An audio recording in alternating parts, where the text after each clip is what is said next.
तस्वीरें आप देख पा रहे हैं करनाल से, जहां पर राज्यसभा सांसद पहुंचे हैं करमवीर बौद्ध और उनका स्वागत किया जा रहा है कांग्रेस पार्टी की तरफ से। और कृष्ण कुटेल को भी एक बहुत बड़ी जिम्मेदारी जो है मिली है। साथ ही साथ आप देख सकते हैं शहरी जिलाध्यक्ष पराग गाबा इस समय यहाँ पर मौजूद है और राज्यसभा सांसद करमवीर बौद्ध का तमाम जो कांग्रेस पार्टी है करनाल की स्वागत करती हुई आपको नजर आ रही है। बुग्गे दिए जा रहे हैं, मालाएं डाली जा रही है, जोरदार स्वागत है वो किया जा रहा है। राज्यसभा सांसद करमवीर बौद्ध यहाँ पर पहुंचे और साथ ही साथ जो कृष्ण कुटेल है उनको भी एक बहुत बड़ी जिम्मेदारी मिली है और कृष्ण कुटेल का भी यहाँ पर देख सकते किस तरीके से जो जोरदार स्वागत करते हुए भी आपको सीधी लाइव तस्वीरों में नजर आ रहे। बातचीत भी करने का प्रयास करेंगे राज्यसभा सांसद करमवीर बौद्ध से कि वे क्या कुछ कहना चाहेंगे। पहले तो आप लोगों का धन्यवाद कि इतनी गर्मी में इतने मेरे मीडिया के साथी हमारे एक छोटे से निवेदन के ऊपर हमारे जो जिला के अध्यक्ष मिस्टर गाबा जी के रिक्वेस्ट पर जो है ना आप लोग आए, आप लोगों का धन्यवाद। आज मैं करनाल में आया हूँ और करनाल में हमारे एक साथी कृष्ण कुटेल जी को एक बहुत बड़ी जिम्मेवारी पार्टी ने दी है, तो आज उन्हीं के न्योते पर और गाबा जी ने कहा कि मैं दिल्ली जा रहा था, कल एक मेरी पार्लियामेंट कमेटी है तो चाय पर रोकने के लिए, लेकिन उसके बाद भी काफ़ी संख्या में जो है ना कांग्रेस के लोग आए। मैं इनका धन्यवाद करता हूँ और कांग्रेस का जो प्लेटफार्म है, कांग्रेस का जो कुनबा है वो बढ़ता जा रहा है। आदरणीय जननायक राहुल गांधी जिस प्रकार से भारत के संविधान को लेकर आगे बढ़ रहे हैं, तमाम देश के लोगों की जो समस्याओं के बारे में बड़ी बखूबी से उनको जो है उठा रहे हैं और उनके बीच में जाकर उनकी तकलीफ़ों को सुनकर और उनकी बातें दिन प्रतिदिन सुन रहे हैं। और इसलिए हमारे जैसे लोग उनकी इस मेहनत के साथ हमें भी, खासकर कांग्रेस की पार्टी के लोगों को जो घर में बैठ गए थे वो लोग भी अब सड़कों पर आने पर मजबूर हो रहे हैं। तो मैं तो यही कहता हूं कि कांग्रेस ने इस देश को बनाया और कांग्रेस ने सबके साथ सम्मान व्यवहार किया, किसी के साथ भेदभाव नहीं किया। आज जिस प्रकार से इस देश में धन बल और ईडी सीबीआई के बलबूते पर तमाम संस्थाओं पर कब्जा किया जा रहा है, भारत के लोकतंत्र को ख़त्म किया जा रहा है, भारत के संविधान को ख़त्म किया जा रहा है, आपस में जात पात की लड़ाई लड़ी जा रही है, हिंदू मुसलमान किया जा रहा है। इस देश में लाखों स्कूल जो है ना गरीब बच्चों के जो गवर्नमेंट स्कूल थे वो बंद कर दिए गए हैं और टोटली प्राइवेटाइजेशन किया जा रहा है। पीएसयू और तमाम तरह के जितने भी गवर्नमेंट के साधन थे, गवर्नमेंट के विभाग थे, उनको बेचा जा रहा है। तो इन बातों को लेकर जो है ना हम पूरे मैदान में जा रहे हैं और जिस प्रकार से आप देख रहे हो कि दिन प्रतिदिन जितनी महंगाई बढ़ रही है, मैं एक बात आपके साथ शेयर करना चाहता हूँ। जब हमारी सरकार थी 14 से पहले, तो इस देश के अंदर जो पेट्रोल डीजल का जो रेट था वो एक जो बैरल का जो रेट था 100 और 140 डॉलर का था और उस दिनों के पहले जो है 91 था और 91 में रेट था 100 पार और हमारा जो बैरल था 140 से 100 और 140, हमारा जो पेट्रोल का रेट था 70-71 और डीजल का रेट था 51-52 और यहाँ 100 के दोनों ही लगभग 100 के पार होने जा रहे हैं। लेकिन अभी जो ना अमेरिका ने या जो जिसके ये गुलाम है इस देश की जो ना प्रधानमंत्री जो ट्रम्प के हाथों में खेल रहे हैं, आजकल जो है ना वो जो रेट है वो 81 हो गया।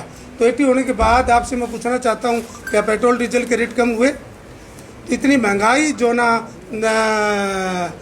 यहाँ चल रही है, लोग जो ना अपने घरों की रसोई चलाना मुश्किल हो रहा है, तो तमाम तरह के गरीब इसमें जो ना अपना पेट भरने के लिए मजबूर हो रहा है। अच्छी शिक्षा और अच्छा स्वास्थ्य लेना तो बहुत ही दूर की बात हो रही है। सर, आज नीट का री एग्जाम है क्योंकि 12 साल हो हुआ गए, था। कैसे देख रहे हैं इस बात 12 सालों को जश्न मना रही है? 2047 विकसित भारत की बात कर रहे हैं ये लोग, तो 2012 साल में आपने बहुत ही अच्छा प्रश्न किया। 12 साल में आप ये देख सकते हो कि आपके सामने है, कोई हम क्रिटिसाइज नहीं कर रहे, हम जो है कंपैरेटिव स्टेटमेंट बनाने के लिए जानने के लिए हैं। हम पढ़े लिखे लोग हैं, हम धूल में लठ मारने वाले लोग नहीं हैं। तो 12 साल में कौन सा बड़ा प्रोजेक्ट किया? हाँ, बड़े प्रोजेक्ट किए। डीजल पेट्रोल के रेट कहाँ गए, डॉलर का रेट कहाँ गया, और आज जो शिक्षा का तंत्र है, जो गरीब आदमी जो पढ़ता था वो क्या कर दिया, टोटली हेल्थ का सिस्टम सारा प्राइवेट के हाथों में दे दिया। केवल बड़े बड़े रोड बनाने से काम चलने वाला नहीं है। बड़े बड़े रोड ये केवल आम आदमियों के लिए, मैं सरेआम कहता हूँ सांसद के होते हुए, ये जो बड़े बड़े जो रोड बनाए हैं ये आम आदमियों के प्रयोग के लिए नहीं है। आम आदमियों की जो रोज़मर्रा की जो चीज़ें हैं वो तमाम 12 साल में आप अच्छी तरह जानते हैं। इन लोगों ने क्या किया, 2047 का जो सपना, झूठा सपना दिखा रहे हैं, वो केवल लोगों को भुरगला रहे हैं। SIR की प्रक्रिया शुरू हो चुकी है, ऐसे में कैसे देखेंगे कांग्रेस?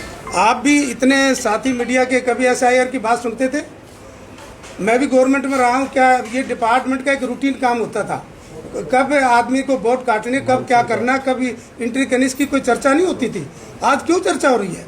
क्यों इस प्रकार की बातें आ रही है?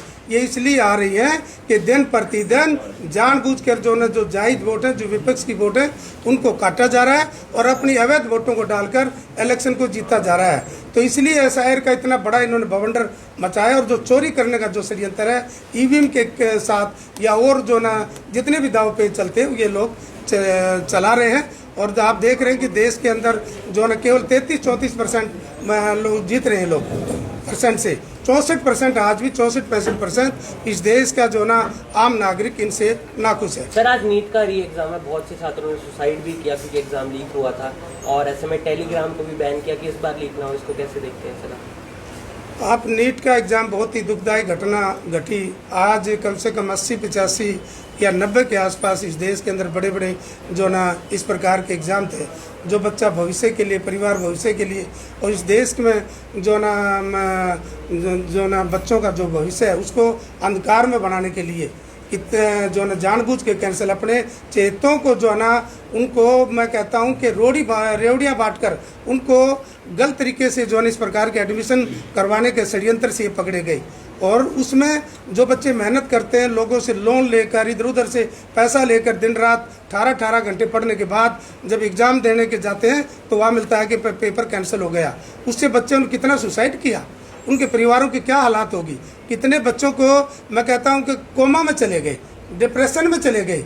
तो ये देश की हालात है। नौजवान बच्चों के साथ खिलवाड़ है। लेकिन आज नीट का एग्ज़ाम चल रहा है या हो गया, मैं मीटिंगों से आया हूँ तो उसमें प्रॉपरली रिपोर्ट मेरे पास नहीं है। लेकिन अगर अच्छा एग्जाम हुआ तो भविष्य की बात है। मैं यहाँ राजनीतिक इस मामले में बिल्कुल राजनीति करने नहीं आए। बच्चों के भविष्य के लिए जो ना उनके जो अच्छे प्रबंध किए जाएं। जहाँ तक आपने कहा कि कुछ नेट बंद कर देने से या और करने से उसका काम नहीं है।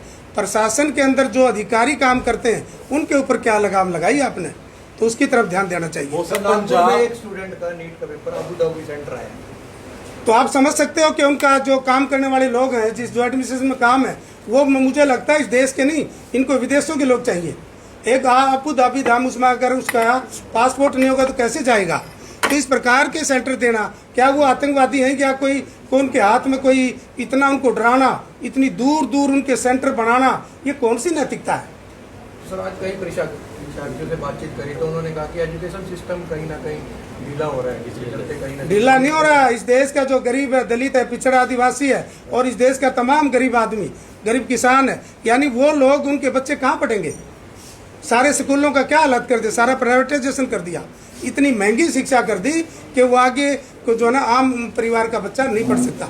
सर, राम मंदिर में भी करोड़ों की चोरी का एक मामला सामने आया, काफी ज्यादा चर्चा में है। एक चोरी नहीं है, लाखों चोरी हरियाणा में आई। सब सुनो क्या हो रहा है।